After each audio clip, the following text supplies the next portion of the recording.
జగన్ అరెస్ట్కి బాబు ground setup చేస్తున్నారా? ఆంధ్రప్రదేశ్ రాజకీయాలు పెద్ద మలుపు తిరిగే దిశగా వెళ్తున్నాయన్న మాట వినిపిస్తోంది.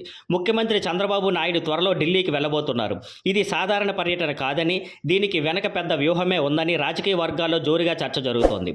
ఈ పర్యటనలో కేంద్ర హోంమంత్రి అమిత్ షాతో చంద్రబాబు ప్రత్యేకంగా సమావేశం కావచ్చని, ప్రధానంగా జగన్పై ఉన్న మద్యం స్కామ్ అంశాన్ని చర్చించాలన్నదే ఆయన లక్ష్యమని సమాచారం. జగన్ పాలనలో చోటు చేసుకున్నట్టు ఆరోపణలు ఉన్న ఈ లిక్కర్ స్కామ్పై ఇప్పటికే కొత్త ప్రభుత్వం లోతైన దర్యాప్తు ప్రారంభించింది. ఇప్పటికే జగన్ స్నేహితులతో పలువురు అరెస్ట్ అయ్యారు. ఇప్పుడు దృష్టి అంతా జగన్ పైన ఉందని అంటున్నారు. దర్యాప్తు ప్రకారం మద్యం డబ్బుల ప్రధాన లాభదారుడు జగన్ అనే సంకేతాలు బయటకు వస్తున్నాయి. అందుకే బాబు ఢిల్లీ పర్యటనలో కేంద్రం నుంచి లీగల్ క్లియరెన్స్ తీసుకోవడమే అసలైన ఉద్దేశమని అంటున్నారు. ఈ నేపథ్యంలో బాబు తన మంత్రులకు కూడా ఈ కేసు గురించి బహిరంగంగా మాట్లాడకూడదని సూచించారట.